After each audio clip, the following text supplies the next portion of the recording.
Hello, I am Bonnie Melita Quiseno, and I would love to welcome you all to this episode of my series of interviews from authors from Stories of the Goddess, Divine Feminine Frequency Keepers. So, welcome to all of you. And today we get a special treat. We get to speak to Amorita Munoz. So, welcome, Amorita. It is a pleasure to have you here today. Thank you so much. I'm honored to be here. Very, very excited. I'm super excited to have a more in-depth conversation with you because we've only just begun to sort of get to know each other, and you've just already said so many things that pique my curiosity and my interest. So I can't wait to share you with everyone. So just to give you all a little bit of insight into who Amorita is and what she is all about. Um, she is a divinely guided student of life, and she is humbled and honored to be of service to the collective through her unique purpose and mission. She considers herself to be a passionate advocate for growth, healing, and reclaiming personal sovereignty. And that's a big one these days. Mm. Amorita holds the pure and loving intention to remain in divine alignment with her highest and most authentic self while inspiring others to do the same, whatever path they are on. Mhm. So, whew, wow, Amorita has certainly not backed down from the most beautiful path I can possibly think of, which is the path of love. And she was sharing with me, you were sharing with me, Amorita, a little bit before we started this interview about your main purpose in life being love. Can you expound on that a little bit for us? Yes, absolutely. And I love that you had asked about my name and what it means. And I always like to tell people, I'm like, it's easier if you see it spelled. It's Amor, like love, Ita, Amorita. And I'm from Loveland, Colorado. So love has been ingrained in me as my purpose, which I absolutely am in love with. I'm truly a lover of life because I believe that we are incarnated here to expand our souls, to raise the collective consciousness, and to spread love. I think that love is the most powerful force in the universe. Honestly, truly, I think God is love. And I think that by being able to tap into this love and share it, we can have such a powerful ripple effect. And it really does go such a long way. So I like to say one of my slogans within my business and within my life is spread the love, be the peace, and bring the light, because we really do have the power to be able to spread love everywhere that we go, whether it's through a person working at the grocery store, a person at the gas station, someone we're intimately connected with.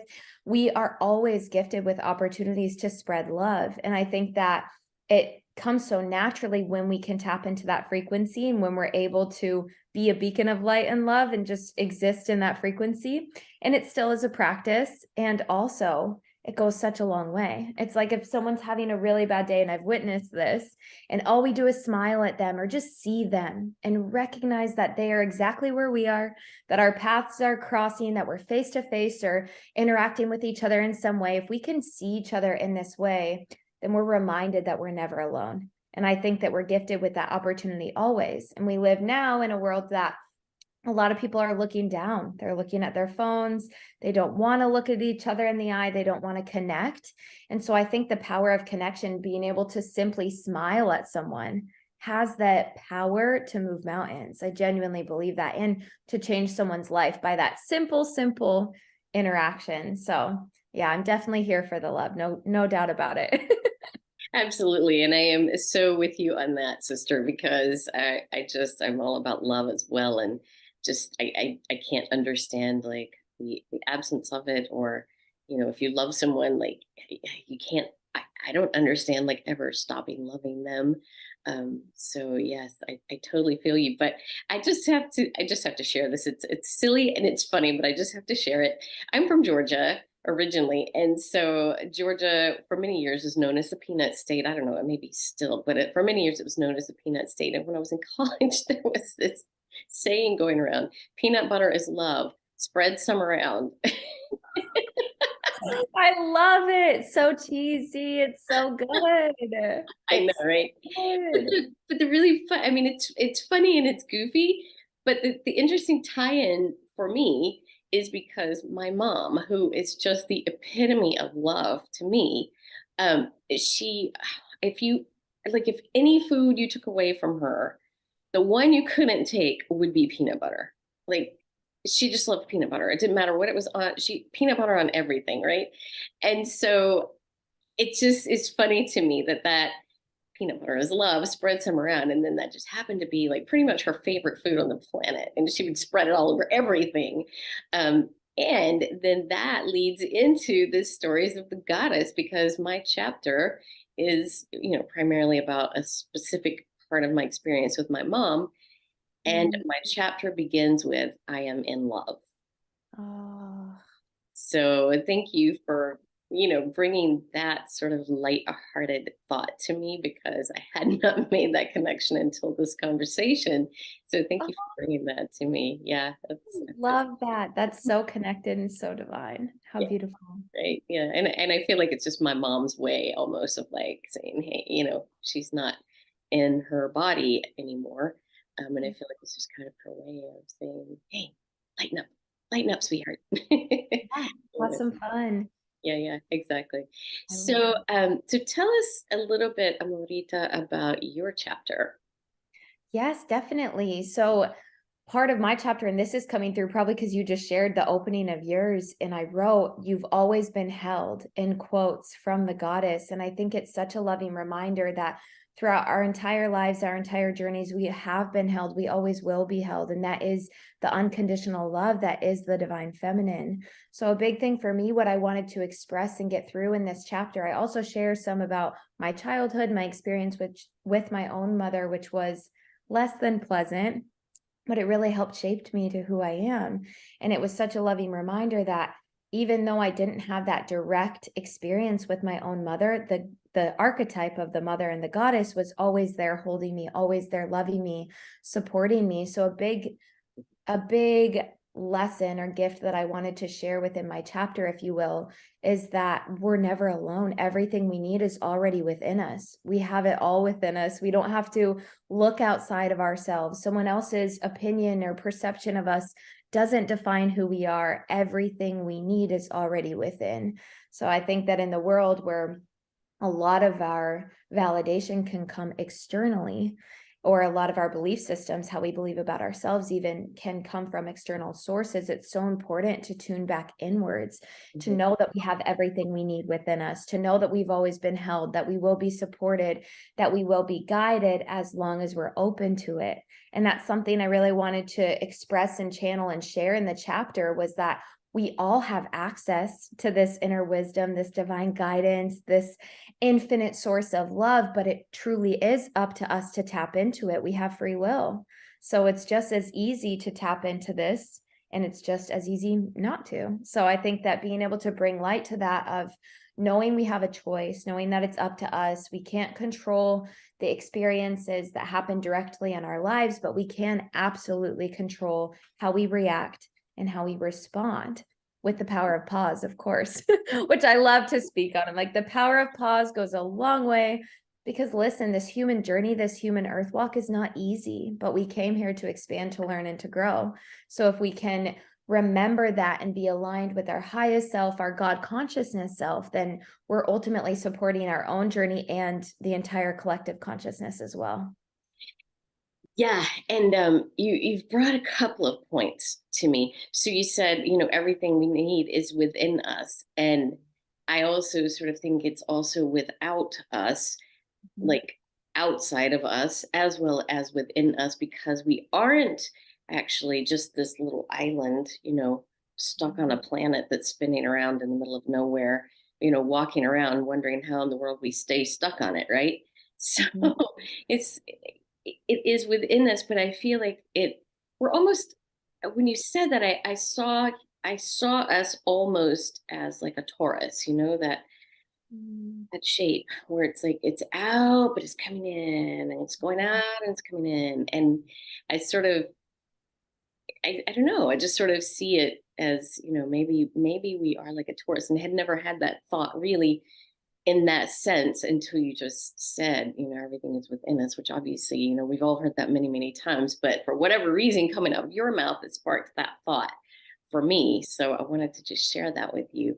Um, yeah, and that's just, yeah, thank you Yeah, for that. as within, so without also. It's everything that's going on with us internally is going to be reflected in our external reality. So when we're working through something, someone may come into our lives that are going to act as they're going to be in a certain role to support whatever it is that we're experiencing and going through. And I think that's such a beautiful and loving reminder that although it is within us, just like you said, it's still circulating Mhm, outwardly into the world. And I always like to speak to this when it comes to unconditional love, because when we can unconditionally love and accept ourselves, we're able to express that unconditional love outwardly into the world. And then we can act as these mirrors for one another in a beautiful way. We can continue to spread more love that way too. So it's really powerful that, thank you for bringing that forward of, yes, it's all within us and it's also around us too. And that's going to be reflected back as well. mhm. It's everything. Yeah, that just sort of it sort of reflects back to what I was talking with one of the other authors the other day about how we are so multi-layered, and sometimes we don't realize it. We sort Mhm. of, as children, are sort of taught about just this physical aspect, most of us, and then maybe some of us have gone on to understand and realize that there's more than the physical. We start thinking about the chakras and the this and the that, and it really just becomes so rich and so multi-layered. Mhm. And then the connection between this and what is out there is that has been something that I have been really sitting with a lot lately, and Mhm. um, really conceptualizing how we indeed are. There's just so much energy flowing back and forth, as you said, Yeah. as within, so without, and as above, so below. It's Mhm. like it's just such a beautiful cycle that I'm glad that has come up in this conversation today. And so, in that thought, I would like to know I'm just curious to know Yeah. what your take is on, you were mentioning how the goddess energy, the divine feminine energy, has always held us. Mhm. So for younger women who are maybe just starting to find out about this divine feminine energy, what advice would you give them to help them on that journey?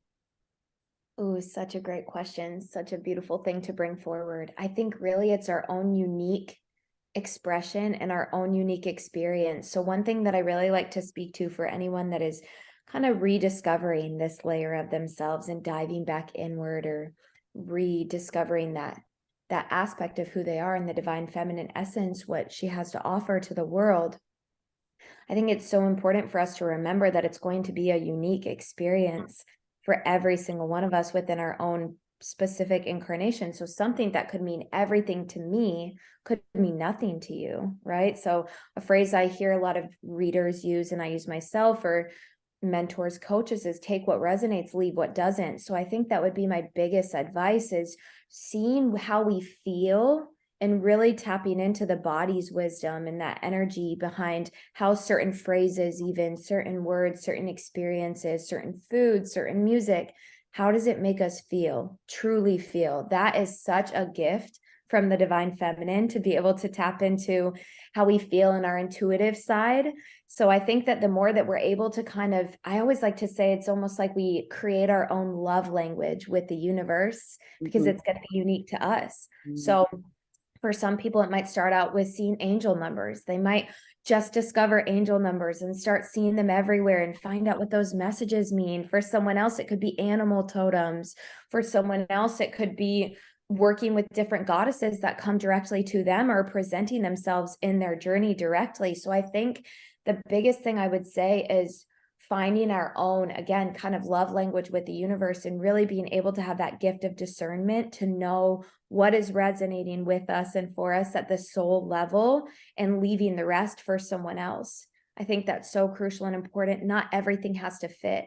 And I think that in every and any layer of spirituality, that's so important to bring forward, because we can respect certain beliefs without believing in them ourselves. And that is our gift of free will, in a sense, too, of being able to know, that doesn't super resonate with me, but this does. Like that layer, I'm not so sure, and honoring ourselves in that. Because I think what can happen when we're starting out on this journey is there can sometimes be so much information, so much wisdom shared, so much to learn that it can be a little overwhelming. So I always like to say, just it's all in our own divine timing. It's all in our own way, our own divine essence. Whatever is presenting ourselves or presenting itself, excuse me, in our own journey, that's what we can focus on. What's right in front of us, what's coming in for us, and then diving deeper. I'm a Mhm. big fan of inquiry of like, what does this mean? I've been like this my whole life. Like, I wonder what that meant. Is that a sign? And I love that about myself. That might not resonate for others, right? But for me, that was something that even getting quiet, and I talk about this in my chapter towards the end, getting quiet and asking is sometimes the most powerful thing we can do, just diving even deeper. Thank you. And I really want to repeat one thing specifically that you said because it is such a powerful statement. I absolutely want to make sure that it doesn't get missed. You said, find your own love language with the universe. Can you Mhm. sit in silence with that for a moment? Mhm. Take a deep breath into find your own love language with the universe. It's just powerful. What a jewel that was. Thank you for that. That's Thank you. really beautiful. And then that brings me to another another thing I'd like to get your thoughts on. Yeah. So we're looking at this sort of love aspect and this nurturing aspect in the feminine, Mm. of divine feminine. And I don't know how you grew up, but I know a lot of I did in the I kind of didn't because I did grow up in the Bible Belt, but my mom was, walking a different beat. But I still got it from my culture, from my society, from my surroundings. And many people do have this sort of this God image. It's this masculine image that is the divine, and that's it, period. Mhm. What are your thoughts on that? This is powerful in itself. So I feel that there's a lot of people that when they think of God, and first off, I think that word can be very spiritually triggering to a lot of people depending on what their background was, what their religious upbringing may have been, maybe even against their will sometimes. So I think that that word can hold a lot of interesting perspective in itself. But I do feel that a lot of people, when they make a connection of what God is, they imagine this big giant man up in the sky. And my dad, it's so funny for anyone that's seen The Simpsons, he calls it the Simpsons God. And there's this joke. It's like on Christmas, he's like, do I have to work today? It's my kid's birthday, joking of like this big giant man in the sky, right? This is this image of God, the Simpsons God, this depiction of God. And so I think that bringing in the divine feminine energy of God consciousness, the God and the goddess, having that duality, masculine and feminine in perfect harmony, that is all of creation. That's what allows creation to exist. I think that the more we can see or feel or connect with God in our own way, recognizing and realizing that it's an energy and an infinite source, and that again we're going to have our own relationship to God and what that is. But I think from a society standpoint of how so many people were raised, it really is, it's like this giant man up in the sky. And so for me, I actually didn't even use the word God for a long time. It's something I just kind of reopened myself up to, and I use it a little bit more freely. And also I believe that I'm here to be a spiritual mentor and a teacher. So it's important to be able to meet souls and people where they are and be able to use their language. But for me, in my own personal life, I think coming back to that understanding of God being love, the energy of love, this beautiful, divine, harmonious union between the masculine and feminine energies to again equal all creation and to create and co-create. I think that has been such a game changer in my own journey and my own experience to welcome that energy back in, because there is so much power in that. And yeah, this could be a whole episode in itself speaking to this. So thank you for bringing this forward. I just think, again, it's so important for us to even get quiet and sit with that. Again, the inquiry, why do I have maybe an issue? Why do I feel triggered by this word? or this image of this giant man in the sky? Like, where does that come from? Because a lot of the time, it's not even ours. It's just something that we've been conditioned to believe. Or conversely, why do I feel triggered when someone says something other than God? Why do I feel triggered by someone who says source or universe or spirit? Why am I triggered by that?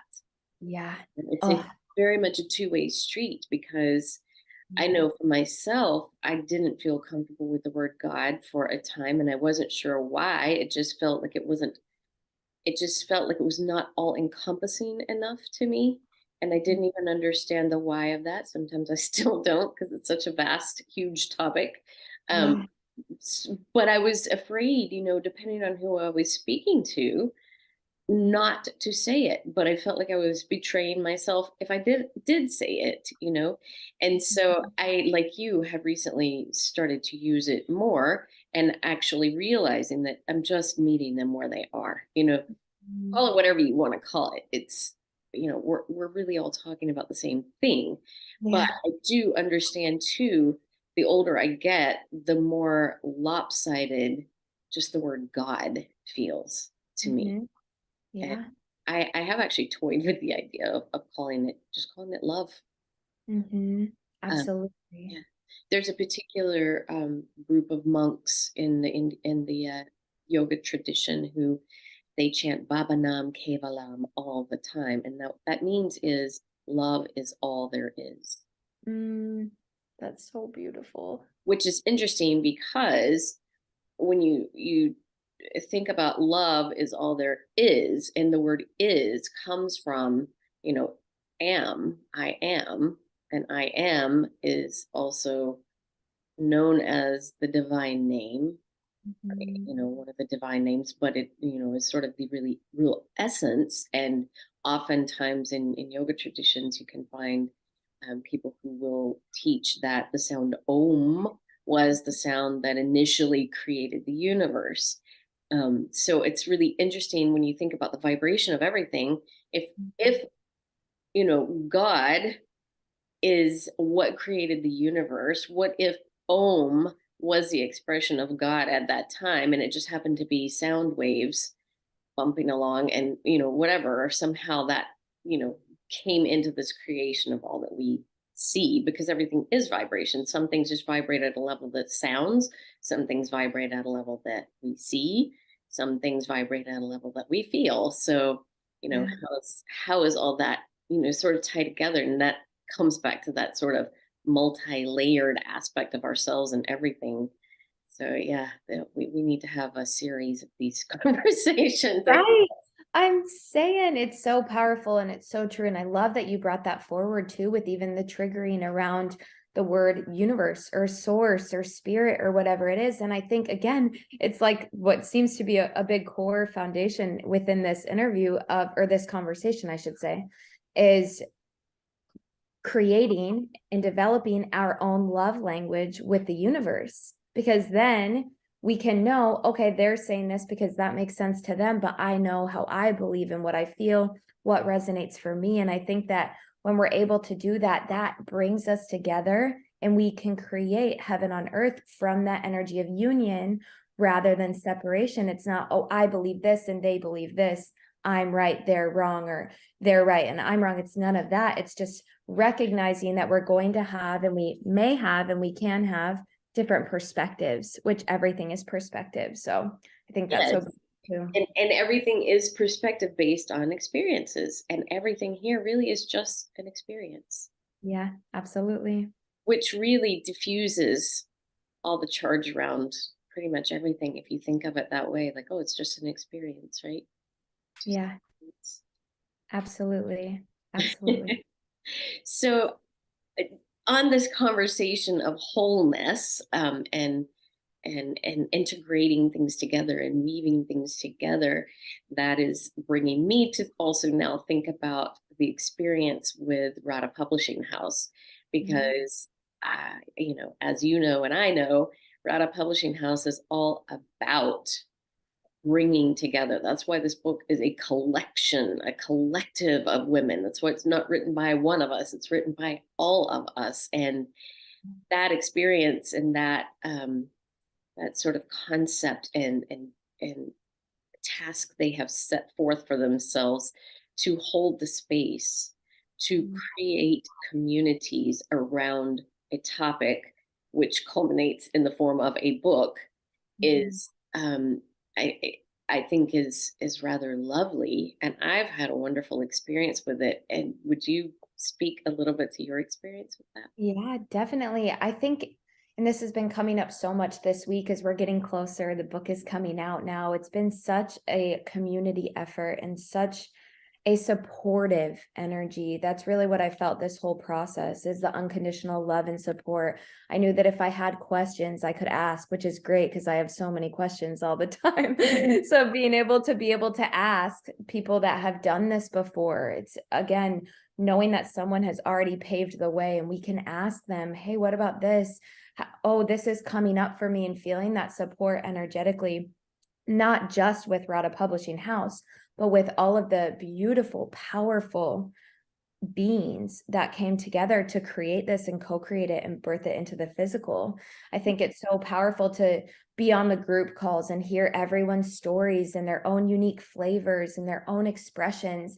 And I'm such a believer that we need everyone in the world to be able to operate in their gifts and to share their unique voice, because we all speak our own language and there's going to be people that resonate with us on the soul level. And the more voices that we have, the more that we can reach a greater amount of people, because then we have these so many different voices, so many multidimensional layers, not even just our own unique multidimensional essence, which we all have, but then we have this beautiful, incredible, connected group of powerful women that are all sharing so openly, so honestly, and so vulnerably. So it was really beautiful to just feel that unconditional love and support throughout the process. And I think too, it just felt like that energy of a big hug of like, you're not alone. You're so supported and loved, because this is something that can bring up a lot of feelings and it can be very scary. We're taking our soul and what we've experienced here on earth and expressing it into words, the written word especially. So I think it's such a vulnerable thing anyways. So to have so much love and support throughout the process was such a gift, truly. And on that note, I'll share something that I haven't shared with anyone. It only recently came into its being for me. But I sort of feel like you said, like it's a good, great big hug. I almost feel like we're all in this giant circle with our arms around each other's shoulders, creating this space of safety and being held, like you say in your chapter. Um, but something that really surprised me, um, eh, you hear about when someone passes from their body that there's a thinning of the veil, right? And I just experienced that so viscerally with my mom, and I'm still really in that space. So, I don't know how many times I've said in these interviews, oh, Stories of the Goddess, we're going into pre-publishing on Thursday, March the 23rd. And then when it happened yesterday, early, Yeah. I sort of felt like I was standing in the middle of a stage and someone had opened the curtain. I didn't have my costume on yet. So I Yeah. just wasn't ready. Yeah. And then I remember, like, I was here by myself and I just said out loud to my mom, Mom, we Mm, did it. We did it. And then I burst into tears and I really didn't know why, except I knew that I'm going to make myself cry, except I knew that it was the first big thing I'd ever done in my life that she wasn't around to give me a hug for. And that mm, was huge. I mean, she was around, but she couldn't give me that physical hug, right? Um, yeah. but I've just noticed I've been really being tuned into myself, and there's just been a great sensitivity since that moment of finding out that the book had been published. And what I have realized, and when you just said birthing this book, and I've used those words myself, I used them yesterday in an interview, I believe, but it hadn't been birthed yet. Mhm. And now, when you said it, and I'm thinking about what I have been experiencing since it was published, I feel, and I think the same thing happens when you're coming into this world. There's a sort of thinning of the veil also. And Mhm. I really feel like all day long I've been thinking the veil feels thinner again than it had been feeling for a little while. I mean, it had not gotten back to its normal state for me, but I was like, "It just feels thinner again. Why is it thinner again? This is why. It's exactly why, because we just birthed this book." And Mhm. I'm just sensing that thinning of the veil of birthing something that doesn't have to be a human. So Yeah. yeah, it's wow. I'm glad And you talk about creatrix energy of the divine feminine of said. you're constantly birthing. I had a mentor and she used to call them idea babies. She's like, we're going to conceive an idea baby. What idea baby do you want to turn Oh, into a physical? love And that that. really stuck with me. I just got chills down my back even saying that because it's so real when we have the power always to be divinely inspired and take inspired action to birth something in the physical. We can be, and I've been saying this over and over again, and it keeps coming back up, which I sense is for a purpose. The divine feminine is very 5D to me. The divine masculine feels a little bit more 3D, but the role is to bring all of that beautiful, harmonious essence that is the divine feminine, that intuitive thinning of the veil, if you will, more, how do I want to say this? I don't want to say more cosmic essence, but a little bit like bringing it into the physical and birthing it actually, because we can say all day long that we're going to do these things, but then once it happens, once it's here physically, it's a whole different energy. So it makes sense feeling that the veil's thinner and that this book being now physically birthed, it's like there was an energetic shift even with that, because now it's really out there.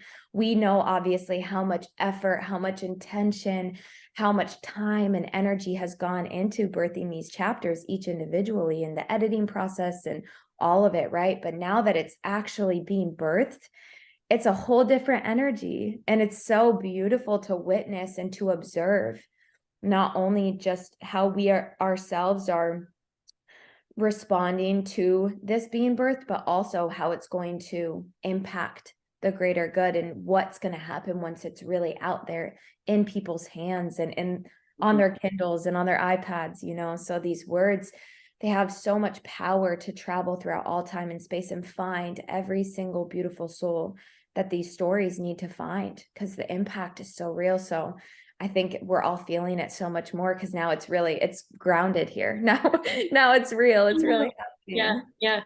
yeah, yeah. And I'm really curious to see what it's going to feel like when it goes into print, when it's actually a physical thing. And this is, I have to say, this is one of the things that has made me embrace technology, because I really did not. I was kicking and screaming. I didn't want to, nothing to do with technology. But I finally thought, well, all these waves of information are running through the air at all times, and Mhm. I might as well hop on there and contribute some waves that are, you know, higher vibration. So just the fact that we have birthed this book baby Yeah. into the ethers of internet, yeah, it's really powerful. So yeah, thank you so much, Amorita. Would you have anything else that you would like to share with us about your writing of your chapter or your experience throughout this? Anything else you would like to share with us? I think just I really want to share that it's up to us to go for it and to take action and to say yes, because all of the time we are gifted with opportunities and it's up to us to feel if they're in divine alignment for us. If it's a yes for us, if we're excited, and then if it is a yes and we can feel the energy to make it happen, whatever it takes, and to be open to the possibilities. Because for me, even being able to be in this book, I actually got gifted a spot by a friend who's also an author in this book, Jessica Phillips. And she had told me, because I kept saying, like, I'm just waiting, I'm waiting for a way. The universe is going to provide a way so that I can be in this book. I know I meant to be in this book. And she's like, my love, I've offered you now 3 times to gift you that spot. And she's like, it's up to you to receive. Like, the offer is there. I mean that. And so stepping into that and being able to say yes and receive, that was a big deal for me. I, in the past, was strong, independent woman, did everything myself, didn't want to receive support or help or whatever it was. So even starting this process with that of knowing that it's safe to receive and that it's okay, and that I was being gifted with that opportunity, and still it was up to me to say yes. Because again, we're always presented with opportunities every single day. I truly strongly believe this. But ultimately, we have to be the ones, we have free will. We have to be the ones to be able to say yes and take inspired action to make it happen. So I think it's kind of when people talk about, oh, we don't have to know the how, right? And yet we can still ask, like, show me the way. Show me the way, show me the opportunity. If this is something we really want, then we can plant those seeds and put it out there. And then it is up to us to recognize when we're presented with a divinely aligned, opportunity, that we have the power to say yes to and to make it happen, taking inspired action. So we never know sometimes what opportunities are going to come our way, but we absolutely have the power to make the most of every single one that comes. Yeah. So I'd like to recap just a little bit. So if I heard you properly, you're saying that you know, you're you hold a space of love and give love and all about love, and we're all invited to do the same. Mhm. But what you sort of learned on this journey was it's not only about giving love, but also being able to receive love, as your friend was offering you multiple times, and you were just still asking the universe for the same thing, but the universe was giving it, giving it, giving it until finally she said, "My love." Yeah. Yep. So, what a beautiful lesson was that. Did I get that right? Yes, absolutely. And I love the way that it's like you wrapped that up and tied it with a bow. It was so beautiful because it is so true. I'm such a big believer in reciprocated energy and being able to equally give and receive and balance. That's the great ebb and flow of all of life. I truly believe that. And that is, again, divine masculine, divine feminine energies, the give and the receive energies. So I think that that's so beautifully put, how you brought that all back together, because it is so real. So Mhm. being able to not only spread love, but also receive it too. So that way we're always in balance, we're always flowing. It's this beautiful circulation of energy, if you will, for the highest good of all, always. Absolutely. Yeah. Thank you. So, Amorita, my little love, do you have Hey. any projects that you would like to share with us? Anything you have going on, and or how can we find you? Yes, thank you for asking. So I do have my website. It's www.amoritaspurpose.com. I have one-on-one offerings as well as group offerings, which is really what I'm most passionate about right now. So I just released an inner workshop. I have a series of inner workshops that I like to host and create. And my newest one that I just released is called 7 Days, 7 Chakras. So it's really great for no matter where we're at in our journey, whether we've never heard of the chakras or we work with them daily. It was really beautifully channeled. I came up with different information, different crystals that support each chakra, foods, all of these things, how to know if the chakras are out of balance, when they're in balance. But also, my favorite part personally is that I channeled divinely guided meditations and energy activations for every single chakra. Oh, So wow. that's really powerful. And they're all around 10 minutes. So it's something that can be integrated into our daily practice and our daily lives, which I'm all about, making it very accessible and easy. So that's something I'm really passionate about. And then I have more inner workshops coming. I have an inner child workshop that I did back in March a few years ago, and it was called the Little Me Workshop. And I think I'm going to do a second part to that one, just because so much inner child healing is needed, I think, for so many. Is Mhm. something that I'm really passionate about. So I think that will be my next one coming up. So yeah, all my offerings are on my website, and I love working with people one-on-one too. Oh, So wow, what a beautiful set of offerings you have, too. Thank you for sharing those with us. And thanks. thank you again so much for sharing your time and your space and your thoughts and your love with us today. And I just would love to encourage everyone to, after you see this video at the bottom, there will be a link that you can go to get this wonderful book that we have been discussing today, Stories of the Goddess, Divine Feminine Frequency Keepers. And yeah, I just totally encourage you get it as quickly as you can, because if you're seeing this right away, right after I post it, it's going to be 99 cents, but not for long. So go for it as quickly as you can while you can still get the 99 cents. So thank you again so much, Amorita, for being here and sharing and spreading your love. Thank you for having me, Bonnie. It's been such a great pleasure to be here. Thank you. It has been my pleasure to have you here as well.